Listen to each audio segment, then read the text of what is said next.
Hi hello ನಮಸ್ತೆ. ನಾನು ರಾಜು ಅಷ್ಟೇ. ನೀವು ನೋಡ್ತಿದ್ದೀರಾ centre point Kannada YouTube channel. ನಾಳೆ ನ್ಯೂಜಿಲೆಂಡ್ ತಂಡದ ವಿರುದ್ಧ ಫೈನಲ್. ತಂಡದಲ್ಲಿವೆ ಪ್ರಮುಖ 3 ಸಮಸ್ಯೆಗಳು.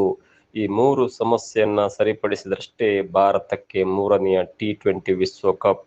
ವೀಕ್ಷಕರೇ, ಹಾಲಿ ಚಾಂಪಿಯನ್ ಭಾರತ T20 ವಿಶ್ವಕಪ್ನಲ್ಲಿ 4ನೇ ಬಾರಿಗೆ ಫೈನಲ್ ಅನ್ನು ಪ್ರವೇಶ ಮಾಡಿದೆ. ಭಾರತ ತಂಡ ಭಾನುವಾರ ಅಹಮದಾಬಾದ್ ಕ್ರೀಡಾಂಗಣದಲ್ಲಿ ನ್ಯೂಜಿಲೆಂಡ್ ತಂಡದ ವಿರುದ್ಧ T20 ವರ್ಲ್ಡ್ ಕಪ್ ಟ್ರೋಫಿಗಾಗಿ ಸೆಣಸಾಟವನ್ನು ಮಾಡಲಿದೆ. ಆದರೆ 3ನೇ ಬಾರಿ ಟ್ರೋಫಿ ಗೆಲ್ಲಲು ಎದುರು ನೋಡ್ತಿರುವಂತ ಭಾರತದ ತಂಡದಲ್ಲಿ ಇದೀಗ 3 ಪ್ರಮುಖ ಸಮಸ್ಯೆಗಳಿವೆ. ಈ ಸಮಸ್ಯೆಗಳನ್ನ ಬಗೆಹರಿಸಿ ಸಂಘಟಿತ ಪ್ರದರ್ಶನವನ್ನ ನೀಡಿದರೆ ಮಾತ್ರ ಭಾರತಕ್ಕೆ ಗೆಲುವು ಸಾಧ್ಯವಿದೆ. ಸ್ಪಿನ್ನರ್ ವಿರುದ್ಧ ಅಭಿಷೇಕ್ ಪೇಲ್ 7 ಪಂದ್ಯದಲ್ಲಿ ಕೇವಲ 89 ರನ್.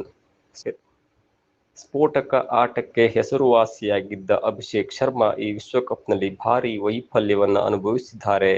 ಅವರು ಆಡಿರುವ 7 ಪಂದ್ಯದಲ್ಲಿ ಕೇವಲ 89 ರನ್ನನ್ನು ಮಾತ್ರ ಗಳಿಸಿದ್ದಾರೆ.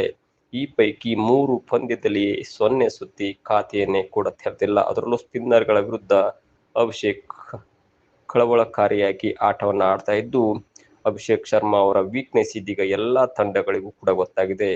ಅವರ ವಿರುದ್ಧ ಸ್ಪಿನ್ನರ್ಗಳಿಂದಲೇ ಬೌಲಿಂಗ್ ಮಾಡಿಸಿ ಬೇಗನೆ ಔಟ್ ಮಾಡಿಸುತ್ತಿದ್ದಾರೆ. ಅದರಲ್ಲೂ ನ್ಯೂಜಿಲೆಂಡ್ ತಂಡದಲ್ಲಿ ಸ್ಯಾಂಟ್ನರ್, ರವೀಂದ್ರ ಜೊತೆಗೆ ಮಕಾಂಚಿ ಎನ್ನುವಂತ ಪ್ರಮುಖ ಸ್ಪಿನ್ನರ್ ಇದ್ದು, ಅಭಿಷೇಕ್ ಶರ್ಮಾ ಯಾವ ರೀತಿಯಲ್ಲಿ ಆಟ ಆಡ್ತಾರೆ ಎನ್ನುವಂತ ಕುತೂಹಲ ಕೂಡ ಇದೆ.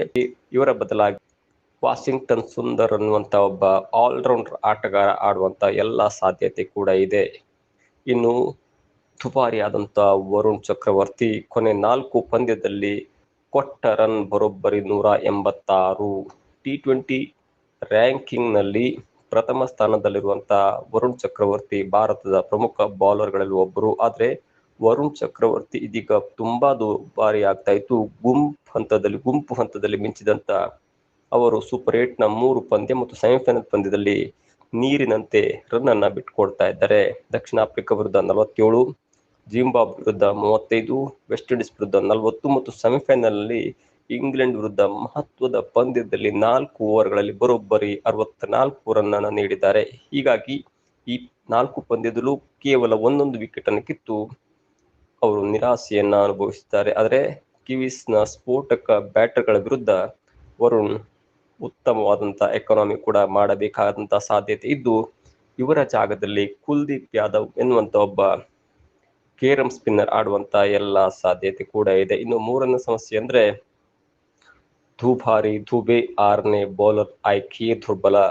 ಭಾರತ ಈ ಬಾರಿ ಬೌಲಿಂಗ್ ನಲ್ಲಿ ಉತ್ತಮವಾದಂತಹ ಪ್ರದರ್ಶನವನ್ನ ನೀಡ್ತಾ ಇದ್ರು ಕೂಡ ತಂಡದ 6ನೇ ಬೌಲಿಂಗ್ ಆಯ್ಕೆ ಇದೀಗ ತುಂಬಾ ತಲೆನೋವಾಗಿದೆ. ಬೂಮ್ರಾ, ಹರ್ಷದೀಪ್, ಅಕ್ಷರ್, ಹಾರ್ದಿಕ್ ಮತ್ತು ವರುಣ್ ಈಗ ಭಾರತದ 5 ಅಗ್ರ ಬೌಲರ್ಗಳು. ಆದ್ರೆ ಈ ಪೈಕಿ ಯಾರೇ ದುಬಾರಿ ಆದ್ರೂ ಕೂಡ ತಂಡಕ್ಕೆ 6ನೇ ಬೌಲರ್ನ ಅಗತ್ಯವಿದೆ. ಈ ಟೂರ್ನಿಯಲ್ಲಿ ಈ ಜವಾಬ್ದಾರಿಯನ್ನ ಶಿವಮ್ ದುಬೆ ಮೇಲೆ ಹೇರಲಾದ್ರೂ ಕೂಡ ಅವರು ಮನಸ್ಸಿಗೆ ಬಂದಂಗೆ ವಿಕೆಟ್ ರನ್ ಅನ್ನ ನೀಡ್ತಾ ಇದ್ದಾರೆ. ಆದ್ರೆ ನೆದರ್ಲೆಂಡ್ ವಿರುದ್ಧ 3 ಓವರ್ನಲ್ಲಿ 35, ದಕ್ಷಿಣ ಆಫ್ರಿಕಾ ವಿರುದ್ಧ 2 ಓವರ್ನಲ್ಲಿ 32, ಜಿಂಬಾಬ್ವೆ ವಿರುದ್ಧ 2 ಓವರ್ನಲ್ಲಿ 46, ಇಂಗ್ಲೆಂಡ್ ವಿರುದ್ಧ 1 ಓವರ್ನಲ್ಲಿ 27 ರನ್ ಅನ್ನ ನೀಡಿದ್ದಾರೆ. ಹೀಗಾಗಿ ಫೈನಲ್ ನಲ್ಲಿ ಹೀಗಾದ್ರೆ ಸೋಲು ಕಟ್ಟಿಟ್ಟ ಬುತ್ತಿ ಎನ್ನುವಂತ ಲೆಕ್ಕಾಚಾರ ಕೂಡ ಇದೆ. ಹೀಗಾಗಿ ಶಿವಮ್ ದುಬೆಯನ್ನ ಬ್ಯಾಟಿಂಗ್ ಅನ್ನ ಕನ್ಸಿಡರ್ ಮಾಡಿದ್ರೆ ಅವರನ್ನ ತಂಡದಿಂದ ಹೊರಗೆ ಕಳಿಸುವಂತ ಚಾನ್ಸಸ್ ತುಂಬಾ ಕಡಿಮೆ ಇದೆ. ಇನ್ನು ಅಭಿಷೇಕ್ ಶರ್ಮಾ ಅವರ ಸ್ಥಾನದಲ್ಲಿ ಒಬ್ಬ ಬ್ಯಾಟ್ಸ್ಮನ್ ಆಲ್ರೌಂಡರ್ ಆಗಿರುವಂತ ವಾಷಿಂಗ್ಟನ್ ಸುಂದರ್ ಅವರು ಆಡಿಸಿದ್ರೆ ಆಗ ಮತ್ತೊಬ್ಬ 6ನೇ ಬೌಲರ್ನ ಅವಶ್ಯಕತೆ ಇರುವುದಿಲ್ಲ ಮತ್ತು ಅವರು ಸ್ಪಿನ್ನರ್ ಕೂಡ ಆಗಿರೋದ್ರಿಂದ ಅಹಮದಾಬಾದ್ನ ಗುಜರಾತ್ನ ಸ್ಟೇಡಿಯಂನಲ್ಲಿ ಒಂದು ಒಳ್ಳೆಯ ಸ್ಪಿನ್ನಿಂಗ್ ಕಾಂಬಿನೇಷನ್ ಕೂಡ ನೋಡಬಹುದು. ಇನ್ನು ವರುಣ್ ಚಕ್ರವರ್ತಿ ಇವರು 4 ಪಂದ್ಯದಲ್ಲಿ 184 ರನ್ ಕೊಟ್ಟದ್ರಿಂದ ಅವರ ಬದಲಾಗಿ ಕೇರಂ ಸ್ಪಿನ್ನರ್ ಆಗಿರುವಂತಹ ಕುಲ್ದೀಪ್ ಯಾದವ್ ಅವರು ಕೂಡ ಆಡಿಸುವಂತಹ ಸಾಧ್ಯತೆ ಇದೆ. ಹೀಗಾಗಿ ಇಬ್ಬರು ಆಟಗಾರಂತ ಅಭಿಷೇಕ್ ಶರ್ಮಾ ಮತ್ತು ವರುಣ್ ಚಕ್ರವರ್ತಿಯನ್ನು ಹೊರಗೆ ಇಟ್ಟು ಅವರ ಜಾಗದಲ್ಲಿ ವಾಷಿಂಗ್ಟನ್ ಸುಂದರ್ ಮತ್ತು ಕುಲ್ದೀಪ್ ಯಾದವ್ ಅವರು ತಂಡಕ್ಕೆ ಮರಳಿದರೆ ಆಶ್ಚರ್ಯವಿಲ್ಲ. ಇದಾಗಿತ್ತು ಇವತ್ತಿನ ವಿಶೇಷ. ನೋಡ್ತಾ ಇರಿ centre point Kannada YouTube channel.